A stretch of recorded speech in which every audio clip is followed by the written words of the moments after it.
daripada kita banyak bicara Sanskuy. Kita udah nggak sabar banget, teman-teman juga udah nggak sabar banget pastinya untuk bisa langsung melihat game yang pertama di hari pertama ini dari PMPL ID season yang keempat. Here we go, Erangel. Dan kalau kita lihat pesawat dari arah Novo Repnoye, ini harusnya menuju ke arah kiri. Mungkin agak tengah harusnya, dan kalau kita lihat ini dia dari tim-tim yang akan bermain. Berarti tadi sudah saya sebutkan juga tim dari grup Ela yang tidak bermain di match kali ini. Dan betul sekali ternyata menuju ke arah Zeverny. Oke, Spavel, tadi tim yang bisa dikatakan diprediksi oleh Kadona NFT. itu sudah turun cepat sekali ya dari NFT ke arah Novo. Karena memang jalurnya tadi kan ngelewatin sana. Betul, dan itu emang adalah drop zone mereka ya sebenarnya untuk saat ini. Dan dengan begitu, grup E tidak bermain berarti tidak ada Genesis Dogma Gates, tidak ada Victim, tidak ada Skylights dan juga Alter Ego ya. Mereka atau keempat tim ini sekarang akan skip karena hanya akan ada grup A sampai dengan D yang bertanding untuk saat ini. Ya betul, berarti dua tim yang diprediksi oleh saya dan juga Bang Flo tidak bermain ya? Belum bermain. ya. Ya, nanti di match yang kedua pasti akan kita lihat juga seperti apa. Tapi ini dia circle-nya, wow! Pembuka yang benar-benar mengejutkan, pembuka yang benar-benar panas. Dan ini cukup menjanjikan karena tiba-tiba ada fight yang terjadi. Lagi-lagi kita melihat school, sekolahan, semuanya ingin mengejarkan PR di sini nampaknya Kadona. Iya, lagi-lagi mereka Zone dan juga RRQ nampaknya yang gak mau tinggal diam banget. Mereka tetap mau menduduki school ini, bakalan menjadi fight pertama kita. School berdarah kita, siapakah yang memenangkan fight antara RRQ dan juga Zone kali ini di school, di mana beberapa player dari Zone kali ini sudah terlihat darahnya memerah. Asa pun lihat melakukan combat di window atau di jendelanya. Satu persatu player dari Zone kali ini ter-knockdown. RRQ masih dengan 4 punggawanya mendapatkan game mereka yang pertama dan Zone pun tereliminasi. Oh my god, ini cepet banget Sanskuy. Ini baru 2 menit loh gamenya.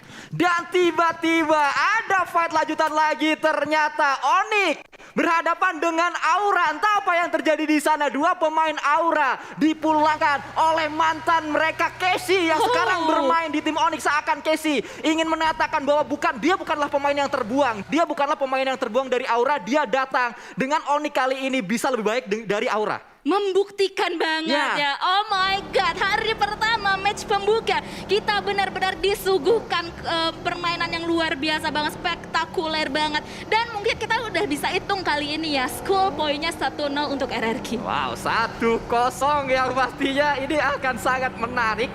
Erangel untuk grup A yang bermain di sana. Tapi kita berkaca ke arah yang lain dulu. Kita berpindah dulu ke arah tim Maruzama, Mizu dan juga Ciel. Menggunakan Kup RB. Nampaknya akan segera melakukan rotasi terlebih dahulu. Mengumpulkan lagi lootingan-lootingannya. Sementara itu mereka semua, gue ada salah satu yang pengen gue highlight juga sih Sanskuy. Dari data-data yang udah kita collect atau kita kumpulkan selama ini ya mengenai drop zone di Erangel ini. Sebenarnya ada satu tim yang mungkin pengen menduduki SMB atau Mill Base selain Alter Ego, yang dimana Alter Ego sebenarnya hari ini kan tidak bermain gitu kan. Di situ ada Supply Bank yang nampaknya pernah terendus untuk menduduki Mill Base, atau plan kedua mereka adalah Ferry Pierre. Wow, ya pastinya menarik juga ya, akan kita lihat seperti apa permainan dari Supply Bank yang juga tadi sempat kita bahas di awal ya. Dengan adanya Hoki dan juga Zai pastinya memberi insight juga ke arah pemain-pemain Supply Bank yang nampaknya kali ini mereka berada di Ferry Pier seperti yang tadi Kak Dona katakan. Dan tim-tim yang berada di kanan mau nggak mau ini harus berputar, mereka akankah lewat Zeverny lewat atas atau muter lewat bawah. Tapi kalau lewat bawah itu udah ramai banget sih. Iya, udah ramai banget ya. Dan kali ini gue juga mau meng-highlight ternyata Takai memilih untuk menuju ke arah-arah Milta tadi ya. Drop zone mereka mendekati tim Bigetron, Red Alien dan juga mungkin di sekitar Boom juga yang tadi menduduki sekitar Prison atau Lipovka juga. Pokoknya bagian-bagian timur dari map Erangel kita kali ini. Dan kemarin kan sebenarnya dari admin PUBG Mobile dari Sports.id itu sudah mengkolek atau mengumpulkan data juga ya mengenai drop zone prediction. Dan itu pastinya sudah dikumpulkan dari turnamen-turnamen, dari scrim-scrim yang sudah dijalankan gitu. Dan menariknya adalah kemarin kita juga sempat membicarakan atau berdiskusi juga ya sesama caster ya Sanskuy. Kalau misalnya dari hari H pun gitu, semenjak hari H pun kita tuh masih belum bisa mendapatkan sesuatu atau mendapatkan jawaban pasti di manakah tim-tim ini akan berlabuh drop zone-nya gitu. Ada beberapa tim yang masih belum mempunyai rumah mereka masing-masing gitu. Betul, intinya. seperti yang tadi kita lihat aja di awal fight langsung terjadi di area school antara RRQ dan juga Zone, itu menandakan bahwa memang dua tim ini sangat-sangat ngotot untuk memiliki area sekolahan yang berada di Erangel kita. Tapi yang cukup aman kali ini adalah Bonafide. Mereka tidak fight di awal, padahal kalau dilihat dari datanya harusnya Maruzama juga memiliki drop zone yang sama dengan Bonafide di arah Rozok. Alright, dan nampaknya setelah dua war tersebut ya, kita masih akan menunggu. Nah ini dia tim-tim yang bergesekan di jalur rotasi mereka, yang dimana sekarang kita sudah melihat Void dan juga Takai. Takai sudah mulai mengendus dan juga sudah menerima beberapa damage juga dari Void yang kali ini dihajar habis-habisan ke arah Void di sana ya, dari Crush yang menggunakan baginya berdua bersama rekan-rekannya, dan that's it. Mereka pun wait, itu RRQ sama oh iya loh, RRQ ketemu sekarang sama Livescape. Wow. Ternyata ya, gue kaget ternyata. Yeah. Tadi gue kira temen loh. Nerpeko ya, tiba-tiba kali ini berada di tengah jalan Kenok karena pemain-pemain Livescape mengkat rotasi mereka. Kayaknya Nerpeko dikirim untuk menjadi scouter, mencari titik selanjutnya untuk melakukan rotasi dan ketemu sama pemain-pemain Livescape yang kebetulan kali ini bergerak bersama-sama. Iya, sudah membangun rotasi mereka ya untuk bisa menuju ke zona nyaman mereka selanjutnya, karena mengingat tadi circle pertama yang sudah terbuka agak-agak jahat untuk para player-player ini ya, yang dimana mereka sekarang notabene berada di bagian timur dari Erangel sendiri. Karena kalau boleh jujur ya, Gimana di tuh? Erangel ini lebih banyak pemain-pemain atau tim-tim yang dropnya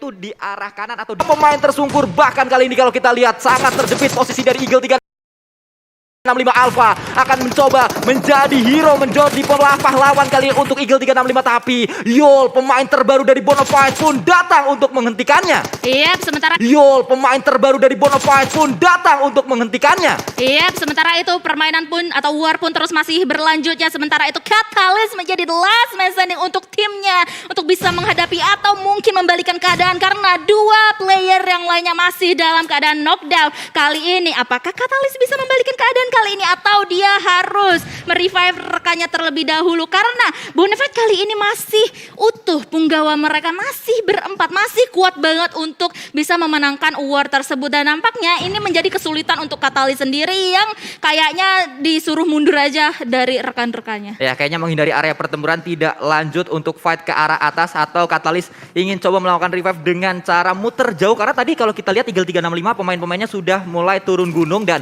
Yol pun kali ini akan coba turun ke arah bawah mencari seorang Catalyst yang berada di depannya. Belum ketahuan juga Kadona kalau kita lihat, karena Catalyst masih terhalang sebuah pohon dan sebuah batu yang berada di area ini. Berlari-lari pemain-pemain Bonafide untuk mencari di manakah mangsa kita yang terakhir. Iya, pasti masih dicari sih ya, karena dengan angle atau vision seluas ini yang dimiliki oleh Bonafide, mereka bisa mengendus atau bisa melihat nih jalur rotasi atau perjalanan yang dilakukan oleh Catalyst itu ke arah mana, dan mereka belum melihat Catalyst itu pergi jauh-jauh gitu loh. Jadi mereka masih bisa mengira, oh ya mereka masih Catalyst sendiri itu masih berada di sekitar sini, masih dekat gitu, dan itu lumayan banget kalau misalnya mereka bisa mendapatkan Catalyst. Ya. Dengan begitu kan mereka bisa mendapatkan 4 kill point di awal-awal game ini. Ya, dan kalau kita berpindah ke arah yang lain, ini dia Void, yang mana mereka juga kali ini sudah mulai menambal kekurangannya mungkin karena mendatangkan seorang Licin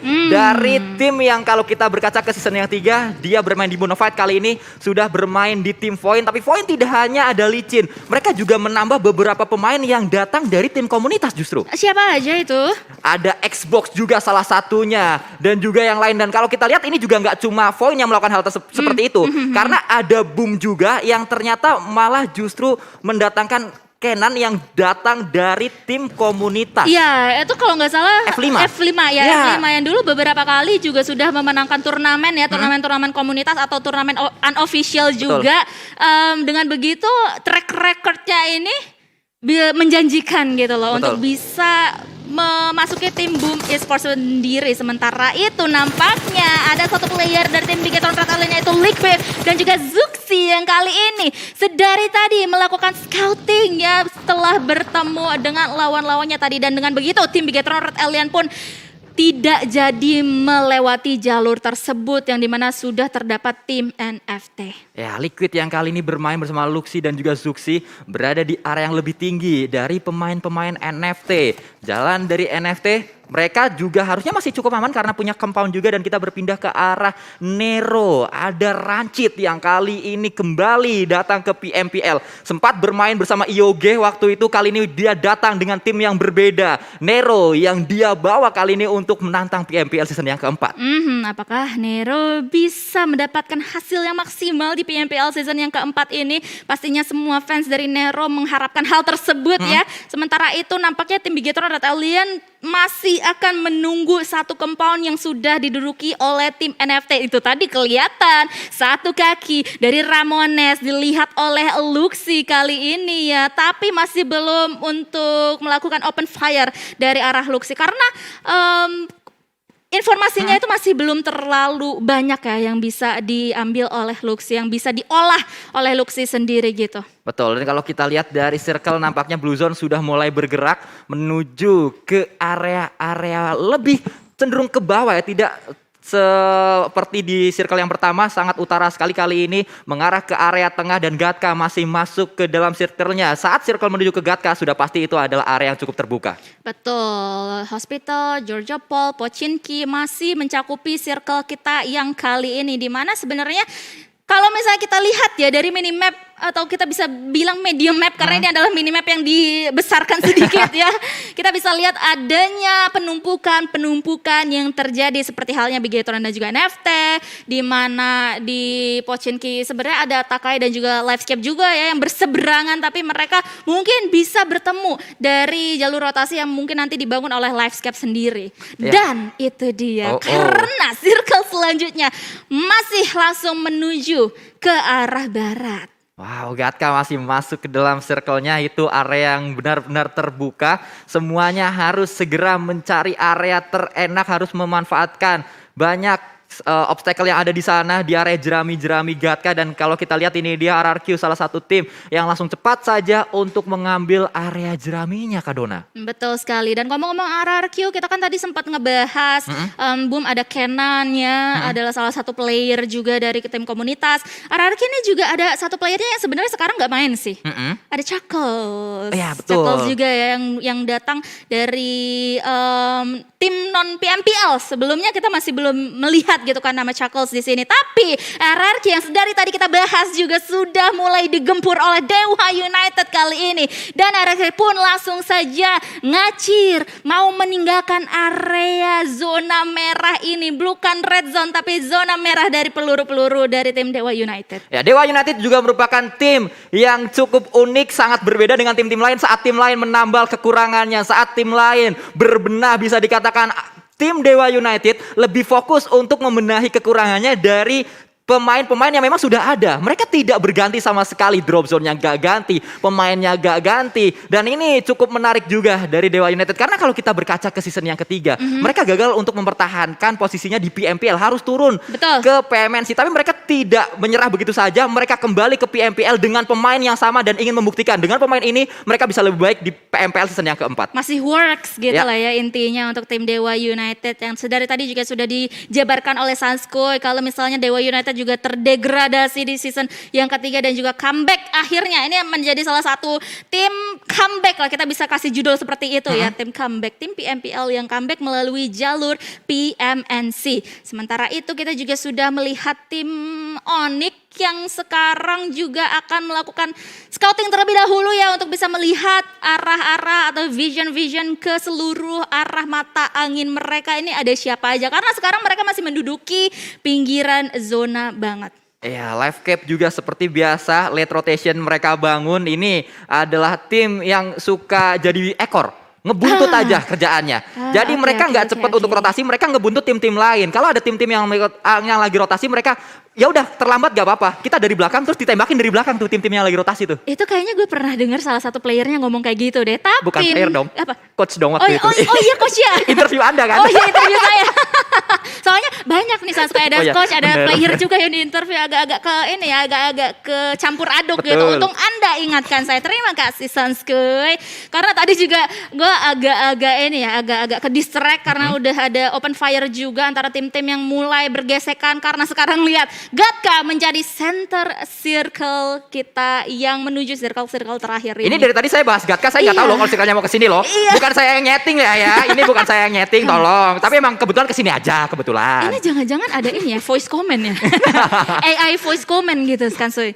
Ya tapi Gatka ternyata langsung diisi oleh Bigetron. Betul. Ini yang tadi dibahas di awal, Gatka kalau mau jadi tempat lootingan di awal cuma ada 3 compound kayak gini. Jadi nggak terlalu worth it untuk diambil di awal-awal. Walaupun memang beberapa tim juga yang memang bermain scrapping cukup seneng kalau turun di Gatka. Iya, sebenarnya ada beberapa kompon dari Gatka sendiri yang high tier loot juga ya, tapi mungkin arahnya atau jaraknya itu terlalu jauh. Namun kita akan langsung aja fokus ke peperangan yang terjadi antara Maruzama dan juga Aura, yang dimana nampaknya tim Aura menyisakan 1 player mereka saja, yaitu Chisun di seberang sana. Ayo Chisun, apakah Chisun bisa membalikan keadaan? Tapi Chisun pun mendapatkan damage dari arah belakang, nampaknya dari tim Dewa United di seberang sana ya. Chisun hanya mengandalkan smoke dan juga 1 vehicle dia saja, dan kali ini dia akan langsung aja ngacir. Hati-hati Chisun, karena sekali lagi di belakang sana ada tim Bonafide juga. Ini bukanlah awal yang diinginkan oleh Aura. Ini bukanlah awal yang diimpi-impikan oleh Aura. Karena mereka saat kita berkaca ke scrimnya itu kuat banget di scrim. Tapi ternyata match pertama mereka tidak berjalan mulus. Bahkan mereka terjepit. Ada Maruzama tadi. Lalu ada Dewa United yang juga melakukan tembakan ke arah Chisun. Pemain terakhir, pemain yang didatangkan oleh Aura untuk menambah daya gedornya. Untuk di PMPL season 4 kali ini. Salah satu player yang baru masuk ya ke tim Aura sendiri. Dan lihat Mizu pun menerima beberapa damage nampaknya dari arah belakang dia. Itu berarti dia harus meningkatkan kewaspadaan untuk Mizu sendiri. Kali ini Onyx juga berada berseberangan dengan tim Boom Esports. Nah ini dia, Boom ada salah satu IGL-nya, bukan salah satu sih, IGL cuma satu sih ya. IGL-nya yaitu Ken datang dari tim Onyx. Mereka sekarang bergesekan. Ya ini adalah sesuatu yang menarik juga kalau kita membahas PMPL season 4 karena pemain-pemain yang didatangkan justru bukanlah seorang rusher, bukanlah seorang yang bisa dikatakan tinggal ngikutin permainan timnya. Tapi yang didatangkan itu adalah IGL yang bisa merubah permainan tim tersebut. Tapi kalau kita lihat kali ini Void Aim buat melakukan spray ke arah depan, itu dia aimnya nggak buat sama sekali karena on point. Tersisa 1 pemain dari Live Cap di belakang sana, akan coba dicari mungkin, tapi tidak, masih akan coba ditunggu dulu, ditahan dulu. Audrey, pemain terbaru dari Live Cap juga sudah bermain. Kalau kita lihat Licin tertakedown, harus segera diselamatkan, tapi Aimbot tiba-tiba terkena granat dari seorang Audrey. Sangat jauh pemain terakhir dari Void. Iya, kali ini ya nampaknya kita akan melihat Livescape bisa mengamankan 1 persatu elimination point mereka, dan seorang Audrey pun masih bisa untuk menyelamatkan rekan-rekan yang lainnya. Sementara itu beberapa player dari tim Void yaitu Aimbot masih ditinggalkan bleeding out begitu saja ya. Sementara itu Harvest berada jauh di seberang sana untuk bisa melakukan backup. Sementara itu kita melihat vision atau angle ke arah supply bank yang nampaknya terjadi huru-hara juga dengan tim Nero. Oh, Nero dan juga Supply Bank bertemu di area ini. Sangat dekat, mereka sudah berada di satu area yang sama. Dan ternyata ada grenade elimination juga yang terjadi di sana. Matoy memantau juga pemain-pemain tim Nero yang sudah berada di dekat mereka. Iya, ini banyak ya, ada Supply Bank, Nero dan juga NFT dalam satu area, dalam satu cluster yang sama nih Sanskoy ya. Ya benar, anaknya cluster banget ya. Cluster banget. Satu apa ya kalau gak cluster RT? Ya betul, satu RT, Satu itu RT. dia yang kita cari. Dan kalau kita lihat nampaknya kali ini Milano, pemain terbaru dari Nero yang baru didatangkan, juga meletakkan sebuah granat, dan on point granatnya akan menjadi follow up, mungkin akan menjadi momentum, mungkin karena knock satu pastinya pertahanan dari supply bag sudah mulai pecah dan datang ternyata Nero, tapi ternyata Hester harus tersungkur di sana. Akan datang juga Milano dari kanan dan dari kiri ada Rancid yang langsung memulangkan satu pemain atau membuat satu pemain tersebut tumbang. Iya, kali ini Hexas pun masih bisa untuk di revive ya. Sementara itu tim-tim yang lainnya yang berada di seberang sana juga sudah mulai mendengar nih huru-hara peperangan yang terjadi. Dewa United lewat, tapi tidak dibiarkan begitu saja oleh mereka semuanya. Rancid nampaknya mendapatkan satu elimination ke arah player dari tim Dewa United yang tadi lewat, numpang lewat ya. Malah petaka banget itu untuk tim Dewa United. Nero nggak ada groginya sama sekali. Mereka menunjukkan bahwa seakan mereka sudah punya pengalaman untuk bermain di PMPL. Yeah. Mereka tidak takut untuk mendobrak pertahanan lawannya. Mereka tidak takut untuk melakukan serangan terlebih dahulu, melakukan inisiasi terlebih dahulu. Dan kali ini Nero benar-benar sudah menumbangkan banyak sekali tim. Tapi kalau kita lihat ternyata Luxi juga melakukan spray ke arah depan tadi dengan M4 kali 4-nya. Bisa mendapatkan satu pemain kalau kita lihat Kadona. Iya, ini Saskoy by the way ya, salah satu hal yang gue notice juga, menit 20, circle 5 ini masih menyisakan tadi 15 tim. Dengan begitu sekarang hanya menyisakan 12 tim saja. Ini dengan zona yang sesempit ini, dengan tim yang sebanyak ini pastinya bakalan terjadi bloodbath banget ya. Peperangan bakalan turun atau terjadi di mana-mana seperti halnya Supply Bank dan juga Nero. Sementara di sisi yang lainnya juga sudah ada Bigetron Rebellion yang meneliti.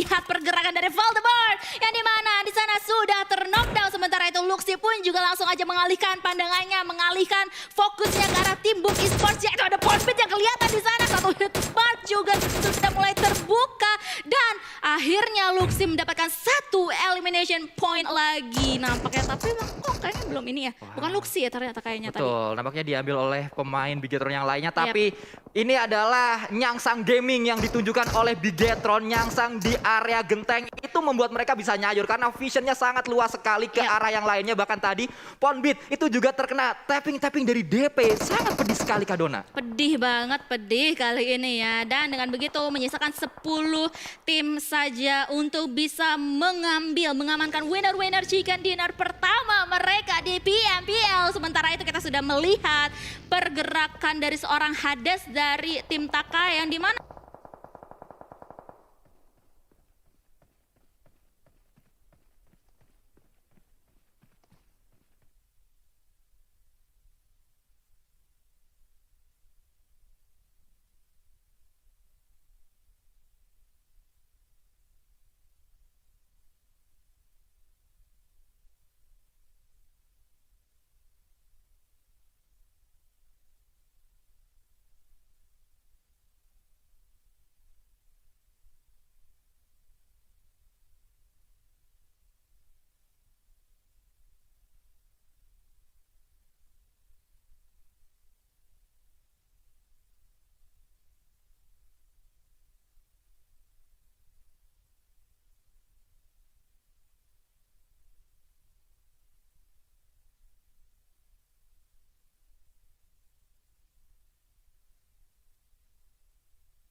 prediksi oleh Kak Dona juga masih lengkap. Bisa aja prediksinya langsung kejadian di match yang pertama.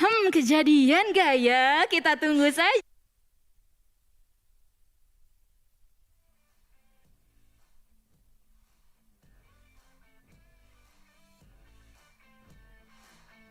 Yang bisa kita lihat dari Bigetron Red Alien yang sekarang berhadapan dengan Livescape yang di mana sekali lagi ada Harvest seorang diri di sana, Sanskuy. Harvest juga pemain yang datang dari komunitas didatangkan oleh Voin kali ini. Voin Esport bermain hanya menyisakan satu player saja dan circle-nya ternyata menuju ke Bigetron Red Alliance. Wow. Mereka bahkan sudah setup, mereka punya covernya masing-masing, Kak Dona. Oh my god, oke, apakah tim Bigetron Red Alien bisa memaksimalkan, memberikan permainan yang prima banget dengan advantage yang mereka punya, yaitu circle atau zona menuju ke arah mereka. NFT pun sebenarnya juga masih tinggal bergeser sedikit, tapi lihat ada Luxi dan juga Zuxi yang kali ini mulai mengendap-endap mencari ke angle-angle yang lainnya, terutama ke arah NFT juga ya. Tapi Harvest langsung dipulangkan, harus berhati-hati. Grenade kill tadi didapatkan oleh Takai ternyata. Dan masih kita lihat bergerak kali ini pemain-pemain Takai, bergerak juga pemain-pemain NFT. Mulai ada utility yang dilemparkan dari Takai menuju ke NFT. Dari Bigetron menuju Takai, NFT juga melemparkan kepada Bigetron. Dan ini akan sangat-sangat berbahaya untuk ketiga tim karena ini adalah fight segitiga. Iya, segitiga banget ya. Three-way showdown kali ini. Dan pastinya tim Bigetron Red Alien pun juga harus waspada karena tim NFT sekiranya sebenarnya bisa untuk mengobrak-abrik pertahanan mereka kalau misalnya mereka enggak bisa fokus. Tapi lihat granatnya benar-benar bertubi-tubi banget dilontarkan ke arah Takai, di mana Crush sekarang ter-knockdown. Ya, kembali granat demi granat yang lagi-lagi on point. Tadi kalau kita lihat pulang, satu pemain dari Takai menyisakan Hades seorang diri saja. Drone juga sedang merangkak meminta bala bantuan dari rekan-rekannya. Tapi sudah terlihat mereka ada depan, bisa dapat satu pemain. Akankah knock yang terjadi di sana? Tapi ternyata dari kiri juga ada yang melakukan spray liquid, memulangkan Takai Hades, Kak Dona. Oh my god, oke, ini berarti hanya tersisa NFT dan juga tim Bigetron Red Alien yang akan beradu. Namun lihat tim NFT hanya menyisakan Flippy seorang diri yang kali ini nampaknya nggak bisa bertahan cukup lama karena lihat seorang Zuxi langsung saja tusuk ke arah depan, tapi Zuxi masih bisa di knockdown. Tapi lihat ada backup fire yang dilakukan oleh tim Bigetron Red Alien yang memenangkan game pertama kita ini. Winner chicken dinner untuk tim Bigetron Red Alien. Ada gula, ada semut bermain dengan menggila membuat semua tim kalang kabut. Bigetron langsung ngegas kali ini, mereka punya misi besar, punya harapan besar untuk kembali kali ini mendapatkan gelar juara untuk mengembalikan piala yang hilang dari GH mereka. Dan perjalanan itu sudah dimulai dari match yang pertama, Kak Dona.